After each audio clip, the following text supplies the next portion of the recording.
Good morning everyone. Good morning, sir. आजको lesson कहाँनिर होला? Sir, question number 4. कुन चाहिँ पढ्नु होला आज? Question number 4. Question number 4. 4 है? Yes, sir. मलाई याद भएको कुरा question number 4. How many lines can pass through one point? हैन? Yes, sir. एउटा पोइन्टबाट कतिवटा लाइन पास हुन सक्छ? कुरा बुझ्यो? Sir. क्वेशन नम्बर ए मा अनि बी मा रहेछ टु गिवन पोइन्ट. दुईटा पोइन्टबाट कतिवटा लाइन पास हुन्छ? क्वेशन सोधेको छ. कुरा बुझ्यो? र यो चाहिँ क्लास 6 को म्याथको टेक्स्ट बुकबाट निकालेको क्वेशन हो. म सुरु गरे. यहाँनिर पेपर छ हो. स्केल लिनु पर्यो, सजिलो हुन्छ. ल अब नम्बर ए को गरौँ. नम्बर ए मा यो सिक्दै खेल्दाखेरि चाहिँ नि सब्सक्राइब गर्न चाहिँ नभुल्दिनु होला हजुर. सब्सक्राइब गरेर मेरो च्यानललाई मद्दत गर्नु होला. अनि सुरु गरे त नम्बर ए को. One given point. एउटा पोइन्ट म कहाँ बनाऊँ भने चाहिँ ल यहाँनिर बनाइदिइहाले. बहुत खुस हो. र यो पोइन्टको नाम के राख्नु पोइन्टको नाम? A. हजुर A. ए न अमृतपुरी चाहिँ होइन ल ए. क्यापिटल कि स्मल लेटर? Capital. हजुर क्यापिटल लेटर. अब हेर्नु यहाँनिर ल. यसबाट कतिवटा लाइन पास हुँदो रहेछ है. ल म कुन चाहिँ कलरको अर्कै कलरको लाइन टाङ्ने भने यो डट पेन हेर्नु. यी लाइन टच गऱ्यो. यो Yes, sir. टच गऱ्यो Yes, sir. गऱ्यो Yes, sir. गऱ्यो. कतिवटा लाइन भयो? कतिवटा भयो? अझै एउटा अर्को पनि लाइन पास हुन सक्छ यहाँनिर? सक्छ कि सक्दैन? Yes, sir. Sir. के भन्दैन त सक्छ कि? सक्छ. यस. अर्को लाइन पनि पास भयो. अझै पास हुन सक्छ? Yes, sir. अझै पास हुन सक्छ? अझै सक्छ? Yes, sir. अझै सक्छ? Yes, sir. सक्छ कि सक्दैन? Sir. मेरो स्वर पल्टिसक्यो. अझै सक्छ? अझै सक्छ? सक्छ र भनेपछि एन्सर लेख्नु पर्यो. एन्सर म लेखेँ ल. हाउ मेनी भनेको के हो? कतिवटा लाइन पास. एन्सर ल.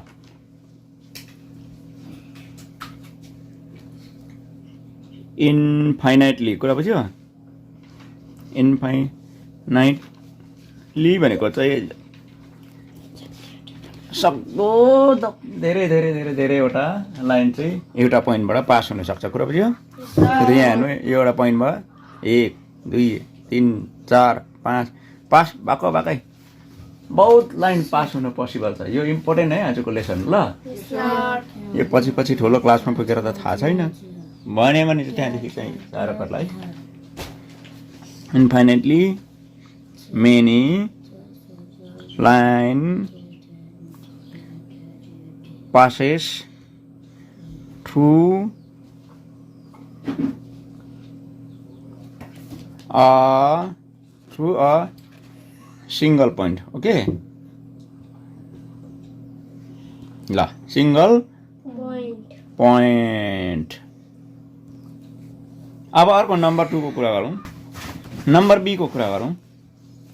यो नम्बर ए र बी को कुरा छ है. ए टु गिवन पोइन्ट. हामीलाई दुईटा पोइन्ट दिएको छ अरे भने के हुँदो रहेछ है. ल सपोजिङ एउटा पोइन्ट राख्थ्यौँ यो. अर्को पोइन्ट यो हो.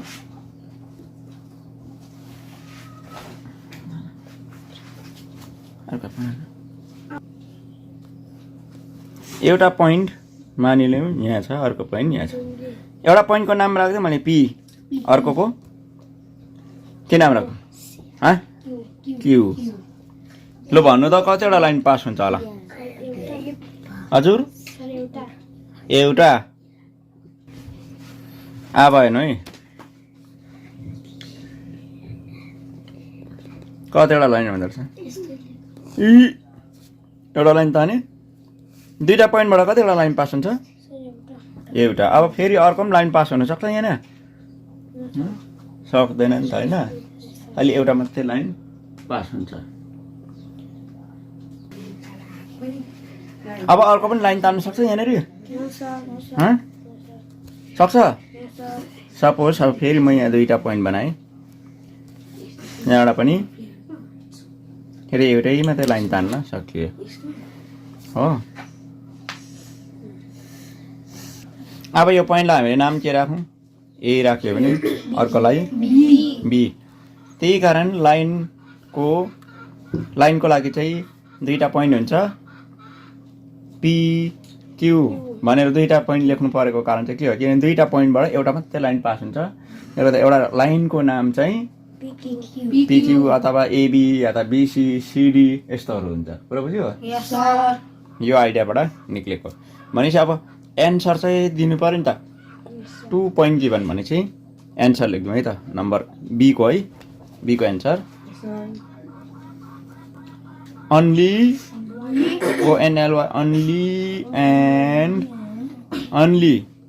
only one line can passes through a given through ल यो TW2 through given point ल फेरि एउटा लास्ट एउटा इक्जाम्पल म सिकाउँदैछु सपोजिङ यो दुईटा लाइन छ दुईटा पोइन्ट छ मैले एउटा लाइन ताने एउटा मात्रै लाइन तान्न सक्छु दुईटा पास गरेर तर एउटा मात्रै टच गरेर हो भने चाहिँ एउटा पोइन्टबाट चाहिँ many line can pass through A single point यो लाइनले अर्कोलाई त छुनु पऱ्यो नि त होइन अर्को पनि सक्साइस हो सिङ्गल पोइन्टबाट त बहुत बेसी सक्साइस हो है बुझ्यो एउटा पोइन्टबाट त भक्कु लाइन पास हुन सक्साइस